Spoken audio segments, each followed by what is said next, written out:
সকলকে স্বাগত জানাচ্ছি যে ওনারা উম্মতের একটি বড় তাকাজাকে নিয়ে চিন্তা করছেন, আর সেটা হলো ঐক্য।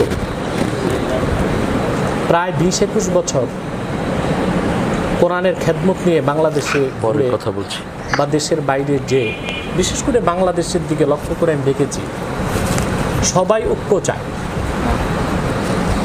কিন্তু ঐক্যবদ্ধ হবার ফর্মুলা কেউ দিচ্ছে না। ঐক্যে না আসার পিছনে কয়েকটি উল্লেখযোগ্য কারণ। আমি একটা উদাহরণ দিয়ে বোঝাচ্ছি। কোন এক বাজারে কিছু লোক একত্রিত হলো, তারা শরবত খাবে। একজন এনে দিল রুহে আফজা, একজন চিনি, আরেকজন পানির বোতল। কিন্তু রুহে আফজাওয়ালা শর্ত দিল বোতল খোলা যাবে না, চিনিওয়ালা চিনির পোটলা খোলা যাবে না।